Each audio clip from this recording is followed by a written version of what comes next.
resume the recording so that I don't forget here. I change it to the gallery view. Hopefully everybody can see the gallery view. Hello, hello. We have people jumping in here, and I'm also going to put this live on Facebook because we will cap out at 100 attendees, and I don't want anyone to miss this.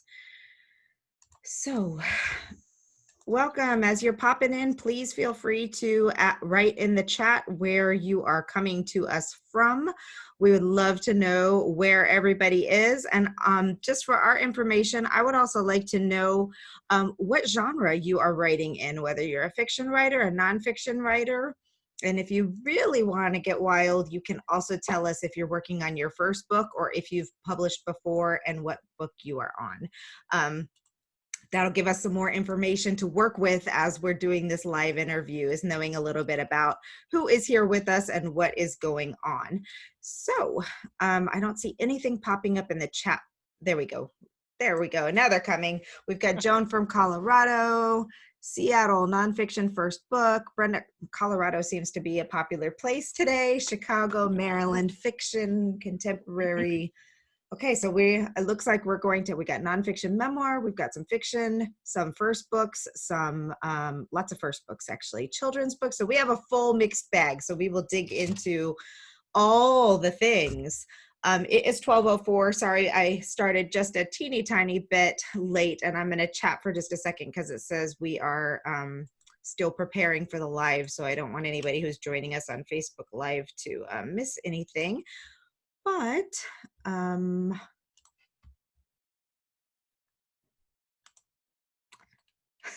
all these things that they've changed. BookBaby, you don't have to self-publish alone is what we're here for. Sorry. I just decided kind of last minute that I was going to stream this out there so that we could include more people in case we get full. So here we go. It seems to be in the works. So thank you very, very much to our two wonderful ladies joining us from BookBaby today. BookBaby is one of our major sponsors for the Women in Publishing Summit. They're a great partner and help people through the entire process. Actually, you can go to them for a la carte services, for editing, and all those types of things. You can also do launch packages. You can order print books. It's pretty much your one-stop shop if you need help. You may remember Lucy from our interview that we did in the Women in Publishing Summit. By the way, if you are new to me or just happen to stumble across the live on the Facebook page, I'm Alexa Big Wharf, author, coach, and publisher at Write, Publish, Sell, and also hosted the Women in Publishing Summit. And I was referring to our interview that we did in March with Lucy, where we talked about different ways the BookBaby can help with marketing and all of those elements. And today we're going to dig into some other exciting topics. We're going to talk about trends in the marketplace. We're going to talk about rights and control of your work, which is always something that indie authors should be aware of when you work with, especially because the publishing market has expanded so much. There's so many types of publishers now that it's really important to understand when you're working with different types, what rights you are keeping and what rights you are not. And then Ramona, who is our other guest today, is a bilingual publishing expert with BookBaby. So I'm sure she's got all kinds of interesting things to tell us. And if any of you, I know we've been getting questions in the Write, Publish, Sell group lately about publishing bilingual books, children's books. So if that's something you might be able to talk about later, I would love to. So welcome, ladies. Thank you. Thank you. Thank you so much for having us. It was a really long intro, but I needed to, I needed to make sure everybody got in here and got things going before we, got into the meat of things. So tell us a little bit about yourselves as we get going so our audience knows who you are, what you do, and how they might be able to work with you. And we'll start with Lucy. Okay, sure. Well, thanks so much, Alexa. At BookBaby, I'm a marketing manager. So I'm a social media and email marketing specialist. I've been with BookBaby now for 6 years. I can't believe it. It's gone by so fast. So I've worked in the publishing industry as well as the music industry, sports and entertainment as well. And in 2018, I actually published a book with BookBaby called The Marketing Plan Blueprint. So I'd be happy to talk a little bit about that experience as well. I think you'll find that many of the publishing specialists and employees at BookBaby have actually gone on to publish books and or even published with BookBaby prior to becoming employees. So it's just something that we're really passionate about, being able to speak to both sides of the publishing experience. Awesome. So Ramona, tell me about your position there, because I didn't know that BookBaby was doing any kind of like dual language, bilingual, any of that kind of stuff. So first, let's see. Here you are, and then what that means. Okay, thank you, Alexa. Hi, I'm Ramona Pina. I am a bilingual publishing specialist at BookBaby. I was actually drawn to BookBaby because I myself am a writer, poetry, but also, sci-fi fantasy. And, I had a lot of writing endeavors published in various like lit mags and, startup projects, apps, and what have you. And now I work with, designers and production teams to help other authors, support them as well and publish quality books. So yeah, like what Alexa was saying, I obviously I speak Spanish and I speak English, and I work with authors that are bilingual in that way. But what people might not realize, like she was saying, is that BookBaby publishes in all languages. Like we will print in all languages, not just Spanish or English. It can be Russian, it can be Punjab. We really do work with all authors. That's awesome. Okay, well, first of all, I want to say before we get going, if you have a question, I would encourage you to use the Q&A box. There is a specific Q&A box that you can put it in there. And the reason that I ask you to use that, feel free to chat as much as you want in the chat box, but if you put it in the Q&A box, then we won't miss it in all of the stream of content. If it falls in there, I'll try to keep an eye on it so that we don't miss that. But we are going to get started with talking first about trends in the industry. I think that's a great way to start, especially with so many people here from different, we got nonfiction, we got memoir, we have fiction, we have children's books. Like, let's just talk about trends. Yeah, absolutely. I think, one of the main things that we've been seeing is that as technology advances and there's an increased connectedness that authors can enjoy thanks to the internet and new apps, they have direct access to people who can help them independently publish, experts, and directly reach readers in new ways that previously weren't possible. Definitely noticed a lot more marketplaces coming up. I think a really good example that we've worked with in the past, you're probably familiar with BiblioCrunch. Miral Sitar, the founder there, she's really enabled authors to connect directly with experts and find help for their cover design and editing.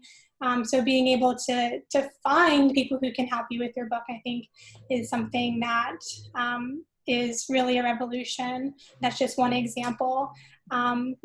Different from BookBaby, for example, where we have all those kinds of people in-house.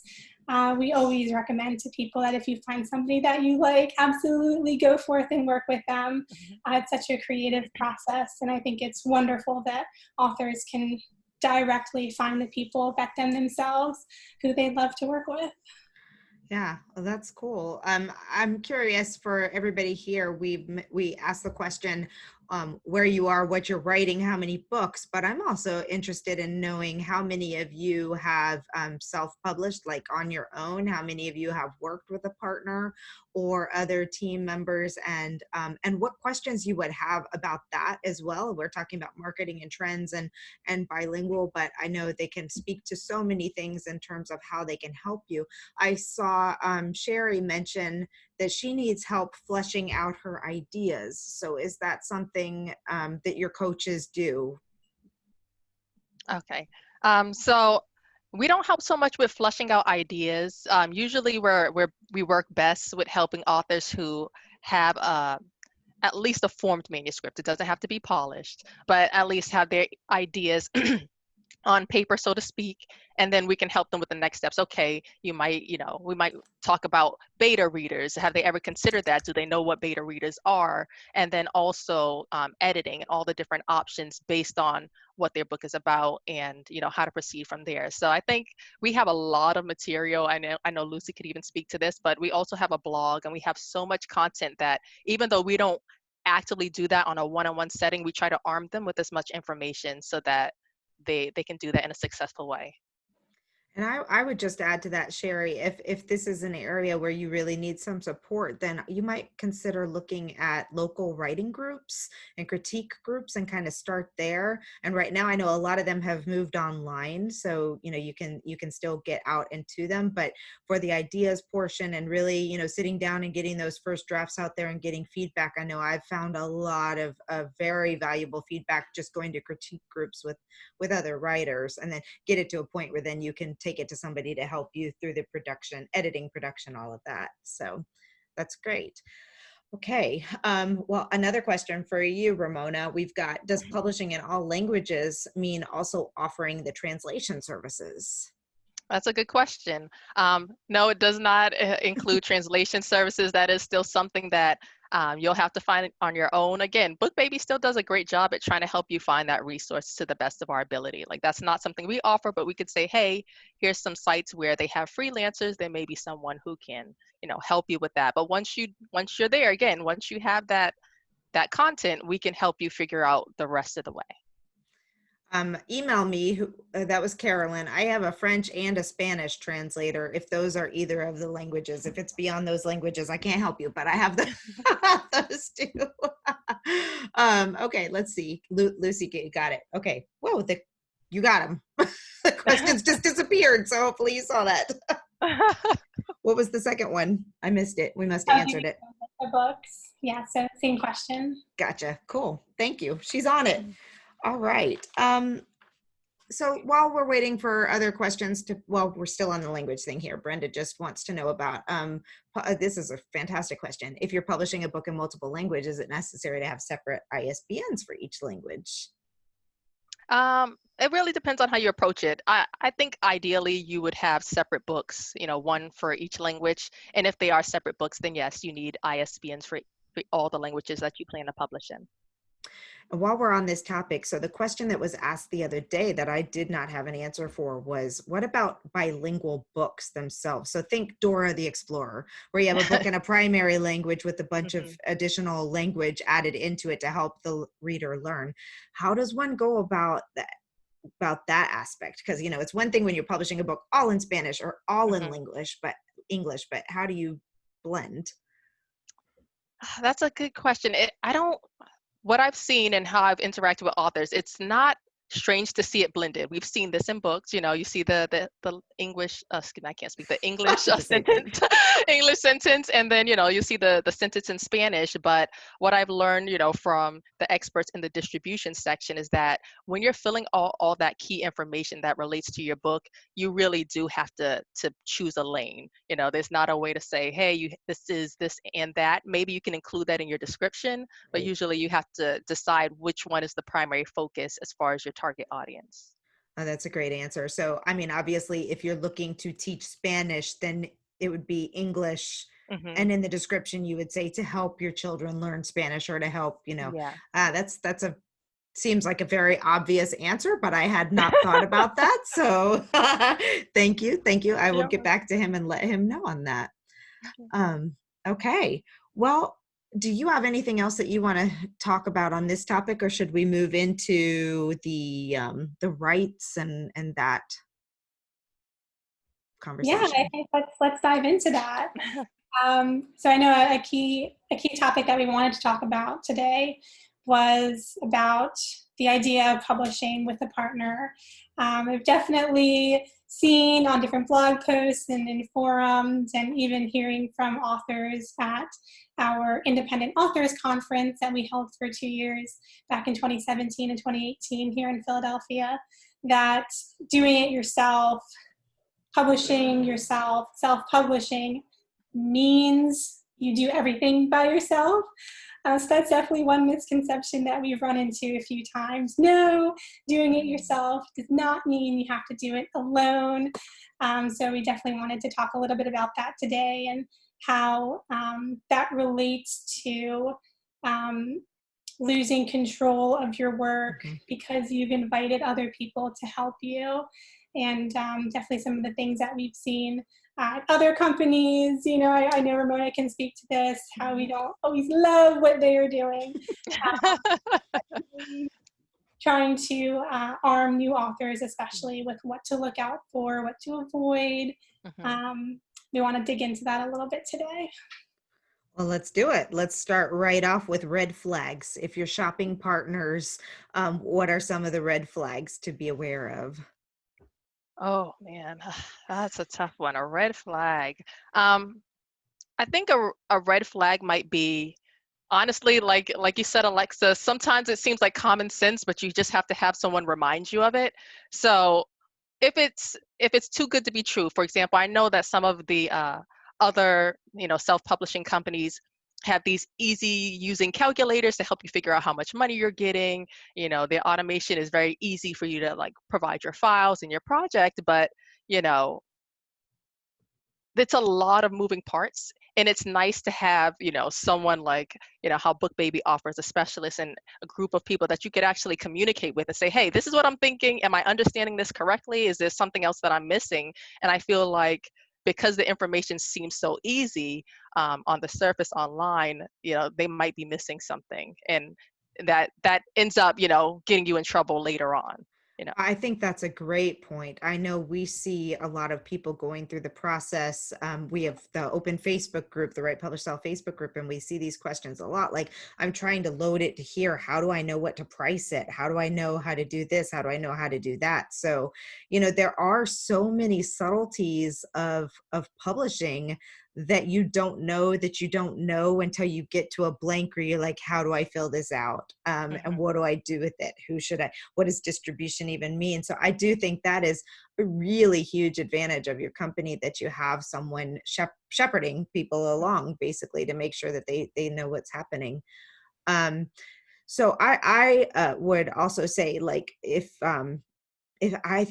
there's ever a requirement to buy books as part of your package with the company, like maybe I'm speaking here, do you guys require people to buy books with your publishing packages? So we have a minimum requirement where they get 25 author copies, and we always say, well, that's different. it's important to have it. Yeah, that's it. I mean, I'm talking like $4,000 worth of books that you have to store in it. That's, to me, when I see that in a contract where it's like, well, here's our publishing cost, but then you're also required to spend $3,000 on purchasing your book. To me, I'm like, no. But 25 author copies, that's different. And it's also, as Lucy can speak to, like, a key part of marketing and launching your book is having books to give to other people. Right, exactly. I've definitely run into that as well. I'm sure Ramona has. We even created an infographic for a blog a couple of years ago, what to do with your first 100 copies of your book. And you don't realize how quickly they go. Even when I published my book, even though I had collaborated with the author on that infographic for our blog, I even underestimated how many I needed, that I wanted to have for like giveaways or in-person groups that I was hosting after the launch. I didn't really consider enough that, I needed at the start. So I ended up placing a reorder like 2 weeks after the book came out, because I was like, oops, I didn't order enough. So that's a great problem to have. But if you just want to do distribution with us or buy books, the minimum quantity is super low, and we find that more often than not people underestimate how many they need at the beginning, which is great. Yeah, I see this. I agree with you 100%. Like, you think anyway, I agree. Exactly what Lucy just said. You're probably going to think whatever you think you need as a minimum and double it. And you know what, to be quite honest, especially right now, I don't know how your production is being impacted, but I know that we're having a really hard time getting books ordered in a reasonable amount of time through our normal printer, because so many people are coming back to the States because either they couldn't get them from China or, you know, all these other things. So it's another reason to make sure that you're ordering enough to cover your time, because if you do get put in a position where you can't receive books, and the last order we placed through our normal printer was 30 days before it even Oh, wow. printed, which is a long time if you're planning events or trying to fulfill orders. So yeah, keep that in mind when you're placing your book order. So use it as part of your publishing package then. 25 author copies is included in there. And then I'm assuming you can also choose to make an additional order within that. Yeah. Yeah, you can. That's just the minimum, but you know, there's really no cap. There's no limit to how many you need if you want to actively request more. Like both you and Lucy were saying, authors don't really realize that they need it. Sometimes like, I don't need those, you know, I'm just going to publish and that's it. But you want to really see the quality of the book. I have to remind them, like, your book is a product too. So you want to make sure that everybody's getting, you know, this nice thing, and that you want to see what it is so that you can also verify. And again, like Lucy said, again, it runs out really quickly. But that's something that she and I wanted to touch upon as well, is how you were saying before, yes, you need to order author copies. It's important to have those, but it doesn't have to break the bank. Right. And so that's another misconception, I think. Yeah, agreed. I mean, it's funny because I saw a picture of a friend of mine who launched her children's book like 10 years ago, and the memory popped up on her timeline, and it was her standing in her garage on this Wow. massive crate of books that had arrived, because that's what happened back in the day, right? You invested $3,000 to $5,000 in book inventory to place this huge, 500 book, whatever, 1,000 books, because that's the way you had to do it. And then you have to figure out how to sell it. And luckily that does not have to be the case anymore. But it was a funny picture. I was like, I cannot even imagine what it was like back in the days where you literally had a garage full of books that you had to figure out what to do with. Yeah, I know that's too much. I mean, our average order size is around $800. So yeah. People are ordering as many copies they need. They're getting editing, they're getting cover design, they're getting everything together. And it's not breaking the bank. Obviously, like, there's still some money there, but books are worth it. I think quality books are worth it. Let's talk about editing, because that's a core service that you all provide, one that is obviously so necessary for every book. And I believe you guys have a coupon code for editing, right? We do, yes. We're really pleased to offer a 25% off our copy editing and line editing service. That's huge. It's good till the end of the year. And the code is WIP Edit 25. So maybe I can put that in the chat. Oops, I put it in there, but it only went to you two. That's not helpful. Here we go. Let me send it to everybody. We will also make sure when we send out the email with the replay that it includes that. But WIP for Women in Publishing Edit 25. That's a very generous discount. So thank you to BookBaby for offering that. And if you are at the point where you are looking for an editor, or will be this year, make sure you bookmark bookbaby.com. Make sure you put that coupon code in your comment in a doc someplace, save it for you so you can use it through. I mean, it feels like it's the end of the year, but it is only July 28th right now. So the year that just keeps going and going and going. So that's amazing. Do you want to talk about the editing services that you provide? I assume it's all levels of editing, but this coupon code is for copy editing, or is it for any level? For line and copy. Line and copy, perfect. Yeah, so which every author should get. Proofreading, which isn't part of the coupon, but the copy and the line editing are the most popular. Yeah. Okay, great. So at what point in time, obviously, do you recommend that people have their book through some level of revision process before they come to editing, or for when do you suggest they come to you for that service? Honestly, they can come to us for editing at any point. That's the point. Even if you have this raw manuscript, that's what editing is for. And it really depends on the genre. Like if you have something that's fictional or some a story where you have a lot of characters, that's when we would recommend line editing, because it's more full-bodied and intensive, where they're going to look at tone, pace, how you're developing all of those, how it's cohesive, but also do the typical things like check for grammar and spelling. And then say if someone has already had a writer's group, had feedback, have already made changes and updates in their own personal edits, then maybe, copy editing would be something that would be better for them. It's like, I've already made an attempt, I've been working on this, but I just need, a fresh set of professional eyes. And even after all of that, we sometimes recommend coming back for proofreading, because it's still that back and forth and always working to improve it.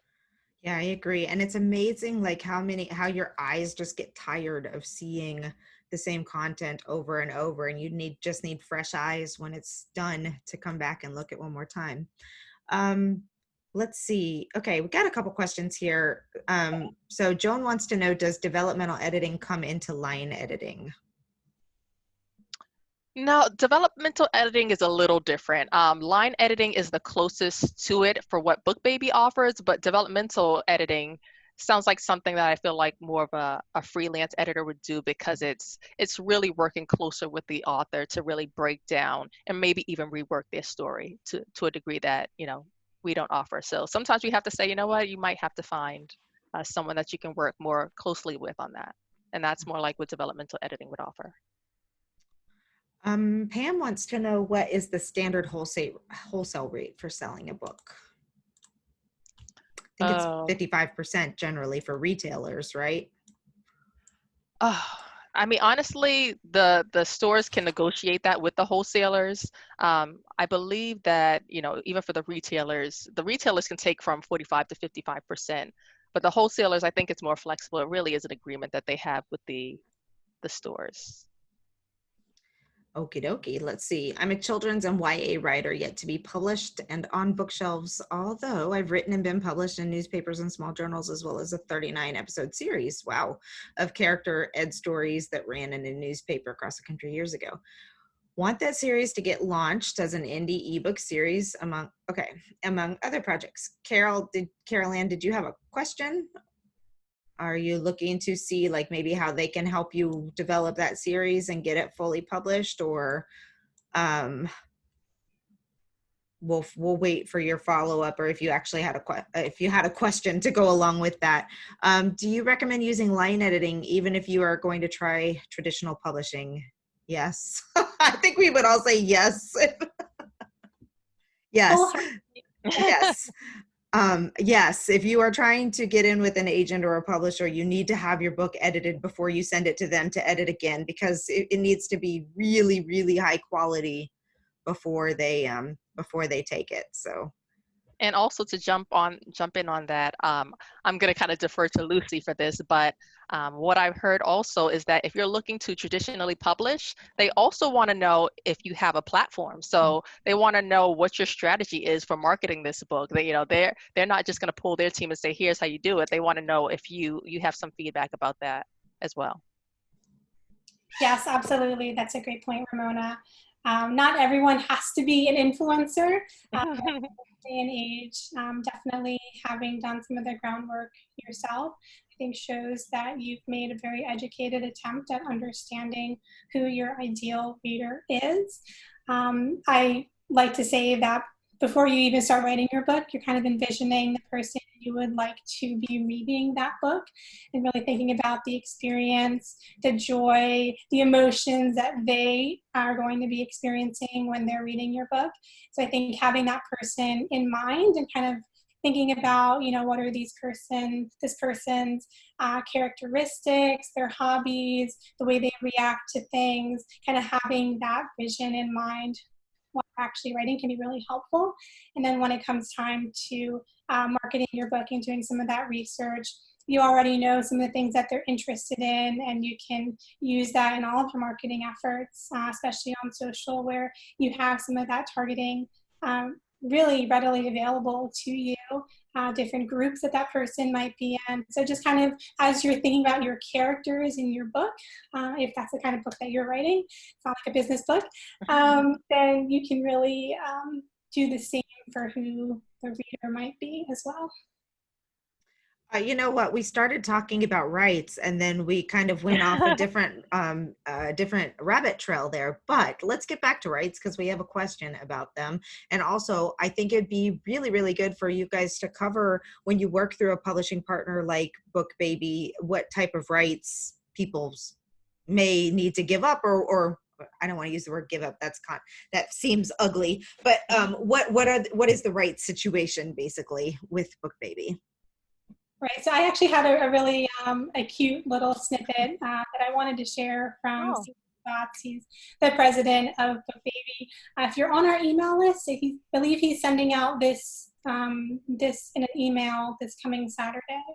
But he's talking about things to avoid, self-publishing scams, things to be aware of. So kind of one of the red flags I wanted to add to that list. He said, when people ask, I say our agreement can be boiled down to 10 words. You own everything. BookBaby owns nothing. Have a great day. 10 words. That's quite clear. He said that if it's like more than a few pages, if you're asked to sign some kind of agreement, if it's more than a couple of pages, definitely ask a lot of questions. Maybe consult with a lawyer. At least get the opinion of friends and family. If there's a lot that you're reading, be wary. The shorter, the better. And so in our case, we own nothing. You give up nothing. You can leave whenever you want. The simpler, the better. Have the author be in control 100% of the time. So let me ask you this. You or do you not, I can't remember off the top of my head, offer distribution services? Yes, we do. Yes, you do. We do. Okay, so, but normally with distribution services, there is it's not a loss of, in that case, I guess I would ask if BookBaby is the person distributing to Amazon or to Ingram or to Barnes and Noble or something like that, like, you don't necessarily lose your rights, if you will, but if I'm distributing through BookBaby, I can't also go load my book to Amazon and sell it through there, correct? Yes, that's correct. So it's just really an agreement. We're providing you this service, and so because we're providing this service, no other place can provide this service at the same time. But it's just, again, it's a common sense thing because, you know, if we're distributing it and then someone tries to go on Amazon and upload it on their own, it's almost like, you know, double dipping. You know, they're putting it on and then we're also putting it on Amazon's site, and Amazon's going to say, hey, whoa, what's going on here? Like, what you're trying to, you know, get over on our system. So it's really just, you know, common sense. We're providing you with the service. We're making it very easy and functional for you. But again, like Lucy said, we don't trap you. We hope that you enjoy it. You want to stay here, but you can leave at any time. It's not Hotel California. No, but I think that's an important distinction to make, because I think a lot of people feel like, oh, well, now they're putting my book out there, I can't do anything with it. But it's a good thing because you're probably widely distributing. It's probably getting to more places than the author would even know to put it in their own place. And it's, you know, I mean, it would just be silly to have the competition. Why would you want to compete with yourself, basically, is what it would boil down to. Yeah. So for the protection of the authors as well, if like Amazon, for example, detects that the same content is being uploaded, they want to make sure that no rights are being infringed on. So that's kind of an extra component of it as well. Yeah, perfect. Okay, Joan wants to know how to get on BookBaby's mailing list.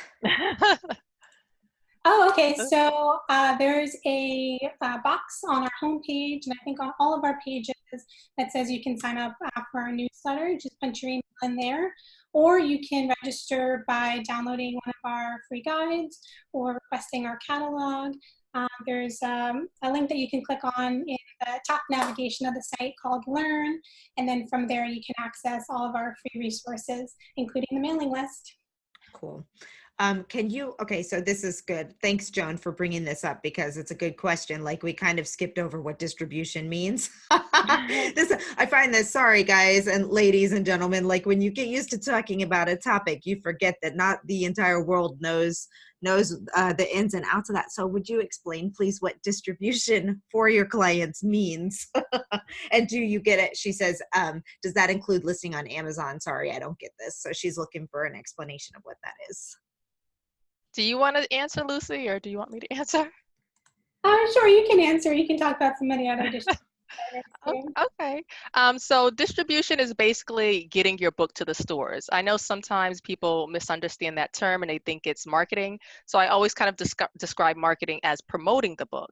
And once you do a great job of that, when people actually get to the stores, that's where we come in and we help make sure that the book is there for them to purchase and that all runs smoothly. So it's an automatic process. Like when you decide you want to publish with BookBaby, we get it to the stores, Amazon, Barnes and Noble, Walmart, Books A Million, etc.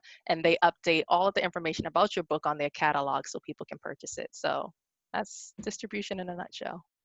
Do you offer, some people opt out, like maybe they had already published their book on KDP but still wanted it all those other places? Can they choose? Yeah, that's true for ebooks. So Okay. ebooks, we have over 50 plus retailers, so they can select a la carte where they want that to go. The same isn't true for print though. Okay, perfect. Good to know. All right, let's see. Can I sell the book on my personal website while BookBaby distributes it? Short answer is yes. Like Lucy said, you own the rights to your book. You can do what you want, especially on your own personal site. We actually encourage it because that's a way to market yourself. Absolutely.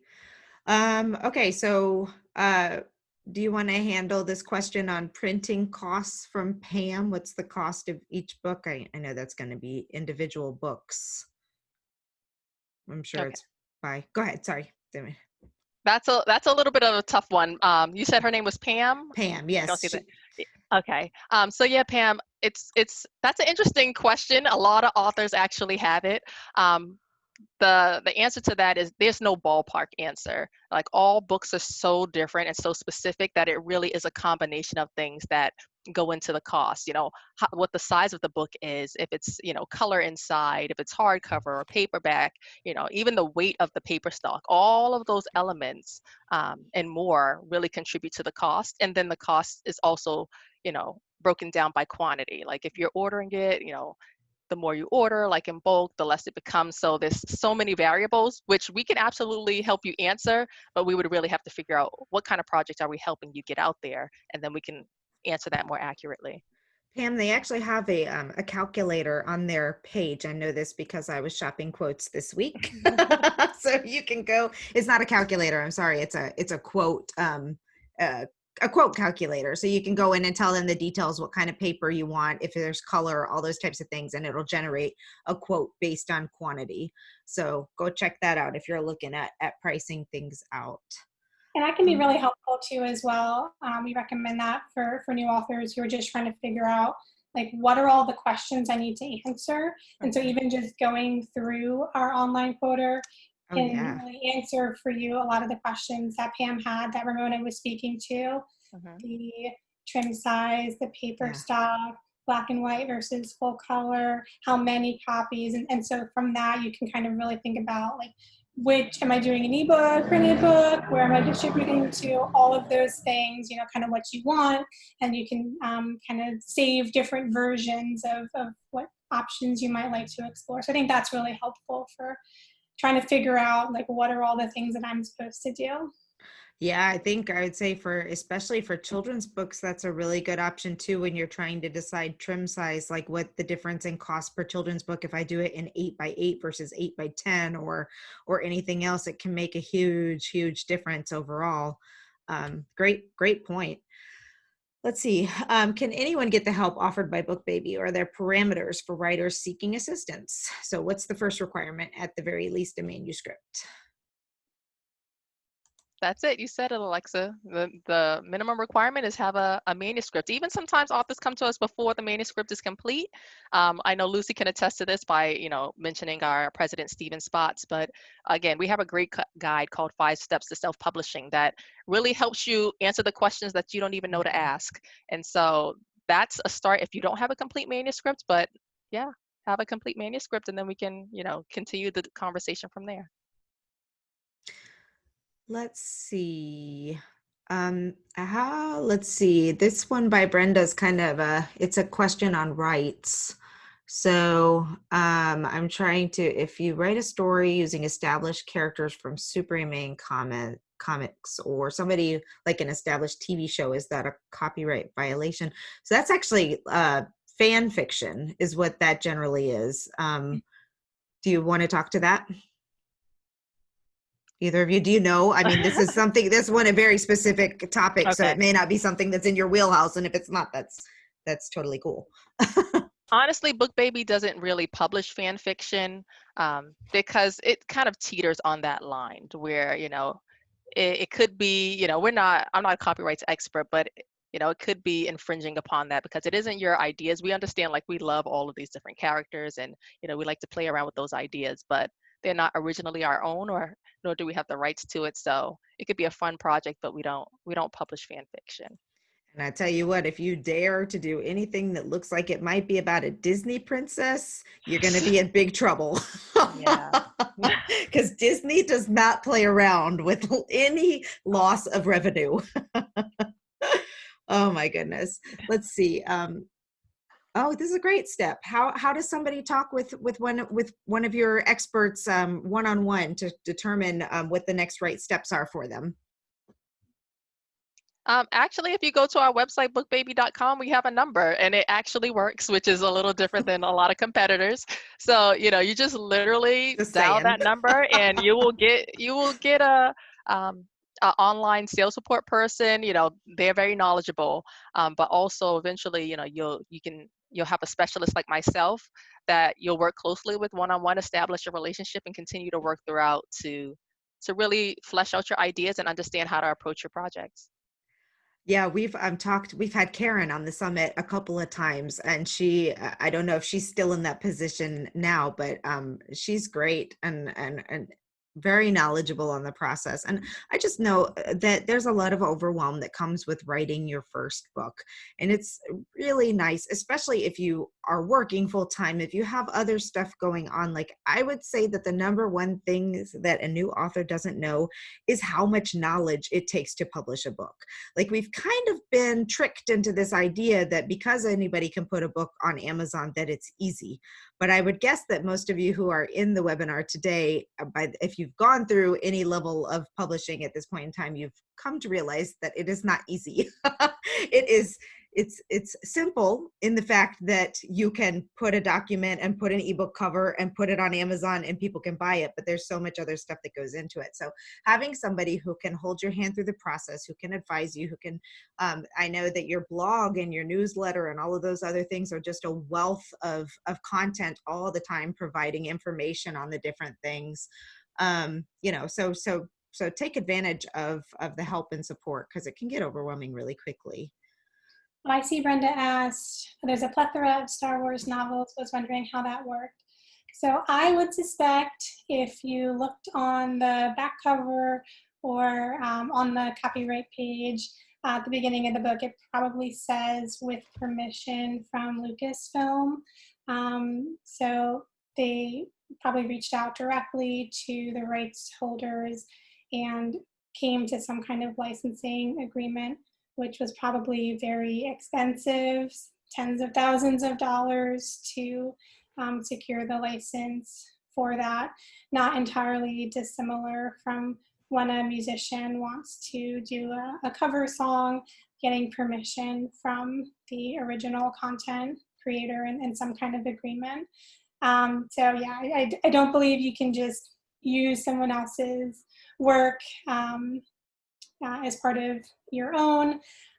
So I'm sure somewhere on there, if you looked, that it would say with permission, rights reserved, something like that. And Brenda, I would encourage you to just Google how to write fan fiction. I'm sure this question, or how to write fan fiction without having a copyright infraction or something like that, there's probably lots of content out there. My only experience with this has been, it wasn't fiction. It was actually a cookbook that was based on, this was such an awesome idea, actually. If you're a Gilmore Girls fan, there's a woman named Christy who wrote, and her last name just went out of my mind, but she wrote a cookbook based on the recipes that Suki's always cooking on the Gilmore Girls. So like they talk about, you know, this wonderful martini that she made, or they talk about this soup or this stew or whatever, but they never do the recipes. So she went out and she spent a ton of time and energy like creating the recipes for all of these you know, foods that they talk about on the Gilmore Girls. And what she did was she reached out specifically to, because you can always find this stuff. You can find out who to contact for rights, who to contact for all of this stuff, the publisher, whatever. And she reached out to them and cleared it with them ahead of time, said, is there going to be a problem if I publish a book about recipes from the Gilmore Girls? And they told her exactly what steps to take and what to include on her page, what she could and couldn't include in the book and all of that stuff. So there's lots of people doing stuff like that.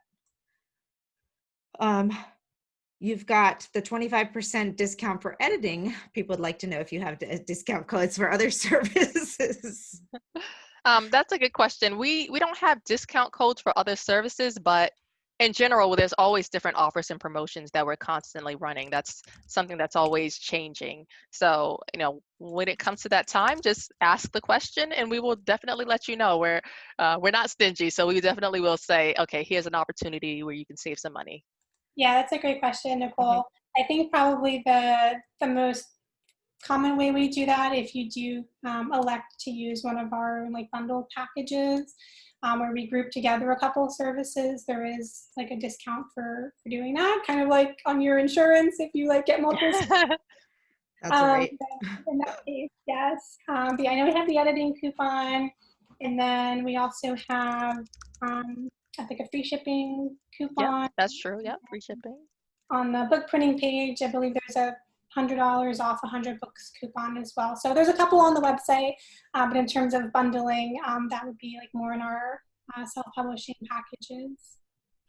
I just want to say that, you know, it's once you get into this level, like you have to consider all the things that are happening to help you. So when they start you know, coupons like that, now you're talking about, you know, bringing down you have to think like a business person. I mean, they've got shepherds that are helping you. They have people actually designing the book. They have people designing the covers. They have people editing, you know, all of these different pieces. So it's not, you know, you can't always just discount everything because there are some things that don't have margin of discount ability always. So but yeah, it's completely, if you're trying to do these things and to do right and to look professional, I think right now what we're seeing, speaking of trends in the industry, is there's, you know, all the years of like bad juju, bad talk about self-published authors, and now you see this rise of like professional self-published authors, and it's largely because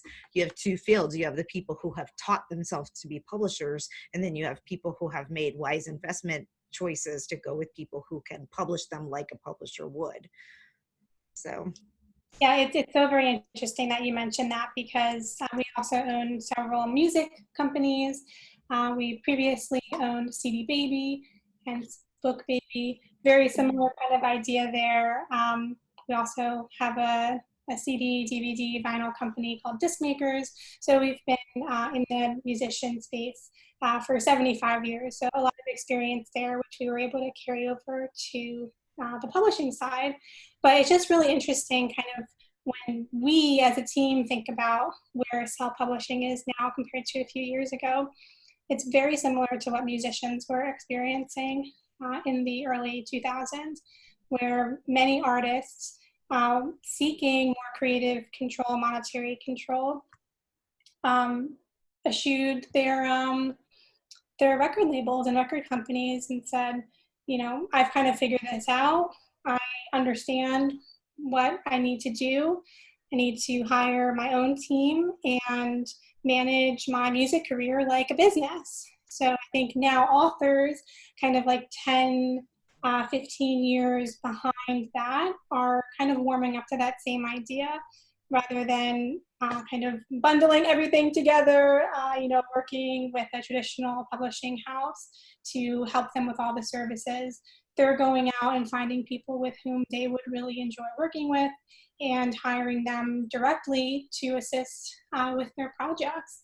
And especially in today's day and age, having the freedom to remotely collaborate with people with whom you previously didn't have the opportunity to do so, I think has just opened up such a realm of possibilities for authors to work with even better experts than they might have before. So I just think that kind of parallel is really interesting. We've noticed that, just having come from that space, that the authors are about 10 to 15 years behind that kind of do-it-yourself idea, but like, I'm running a business and I'm hiring people to help me. It's just very interesting. Exactly.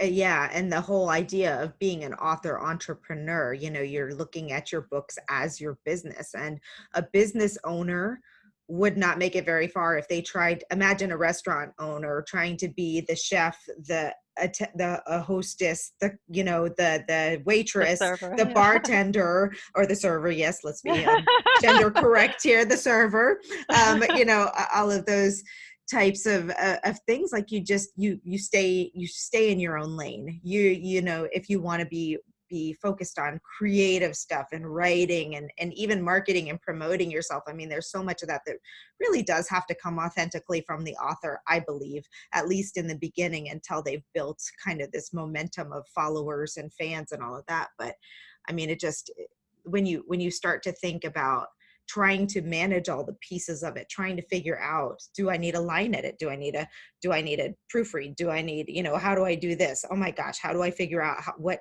trim size my book should be, and how should the inside look, and all of these things? There really is all of that. Trying to figure out takes away from your ability to write and to sell books and to all of that. So I'm a big fan of, as this is called, just because you're an indie author doesn't mean you have to do it on your own. Make your investments smartly and choose the right things that will help you get further along faster. Well, we jumped around a lot of topics today, so I just want to make sure that we covered everything that you two wanted to make sure we covered. Was there anything that we missed that you'd like to bring up?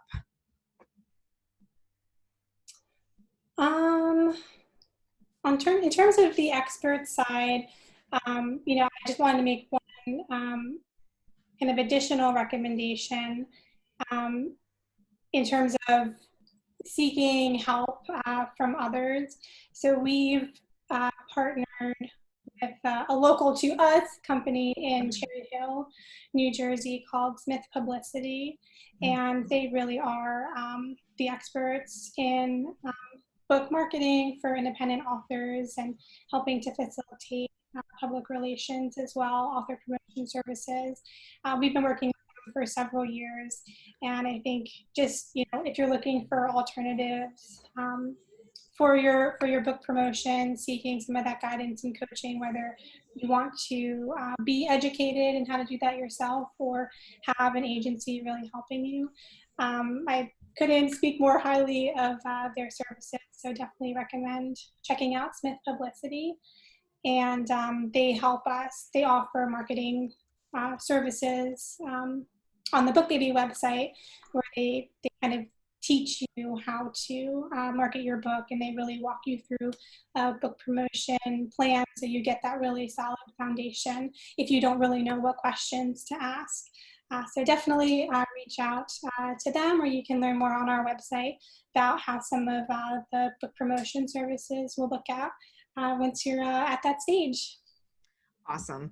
I think this is a great question to make sure that we wrap up here on the end of it, because I think it's probably a question that a lot of people have, and that's this idea of, do you have to go through the entire process, the editing and production and all of that, to publish with BookBaby, to distribute through BookBaby, I would assume is what the question really is. No, you don't have to. I mean, it's important to do those things, but we don't force you to do it with us. If you've already gone through those steps and you have like all of your completed, all the moving parts to your project. Manuscript is edited, you have cover design, and you're like, I have all the pieces, I just need you to publish it and get it to the stores. We actually have a package for that. It's called the Express package, if you want to look for that on our site. But you can supply us with the files. Our team of experts will still create an ebook version for that as well, and then you can get both the print and the digital copies out to the stores. Well, I am really happy that you shared that Smith publicity with us, because I did not know about them. Brenda just messaged us privately and said she's met some of their people and they are on top of things. But they look like a fabulous resource. So thank you. I'm always happy to share more resources with people. So that's great. We love them because the founder is a woman, so I wanted to mention that here as well. Yes, I will have to reach out to them and see if maybe we could do a whole like BookBaby and Smith publicity, how we work together to launch your book, kind of to market. You said your publishing packages, your marketing packages incorporate them, or is it? Yep. Yep. Mm-hmm. Awesome. That's great. Sandra Smith is her name. Really wonderful woman. Very good. All right. Ramona, did you have anything else that you wanted to maybe put out for anyone working on bilingual books or that process? Honestly, I don't have anything in mind, but if you have a question, you can give us a call BookBaby, and we can help you as best we can. It's a very open-ended question. I know we just recently had, so I'm going to take advantage of this time to pick your brain on something. We just recently had one of our children's books translated into French and to Spanish, which is why I now have those resources because we just went through the process of finding them. Funny story, actually, the Spanish translator is actually a dear friend of mine that I met in college, and turns out she got sort of like, she's gone through her whole education has been in linguistics and in training and translation and all that. So I was like, well, that's a handy resource to have. But when it comes to like marketing a book in a different language, how does that even begin? Like, do you just throw it up on Amazon like you would before and then try and like, do you have any pointers on that for someone who is trying to publish a book in another language? Oh, that's a tough one. I feel like you're more the marketing mind, Lucy. Do you have an idea for that? Yeah, so I guess fundamentally, because it's in a different language, the audience that you're targeting is going to be different. So any promotional materials that you have, if you're doing 2 languages, you'll have to account for kind of duplicating that work. If you're coming up with like bookmarks or postcards or like doing a mailing, you just have to take that into account and do a good bit of planning beforehand to make sure that, what you're saying in each aligns, and that you have kind of equal amounts of effort behind both languages. Certainly wouldn't want to go through the effort of translating it, but kind of having the second language like on the back burner, definitely want to give it a proper go in that regard. Well, thank you. I appreciate that. All right, everybody, don't forget, write down your code, WIP edit 25. Write that down, bookmark their website, get on their mailing list, all of those great things. Check out all the different services. You can use them a la carte, so you don't have to feel like you have to go through the whole thing. And I appreciate both of you taking out your time. I appreciate you sponsoring the Women in Publishing Summit.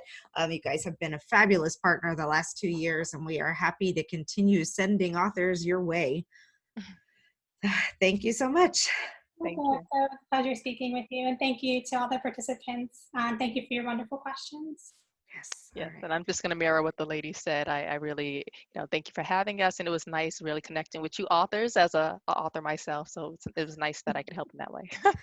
All right, well, have a great day.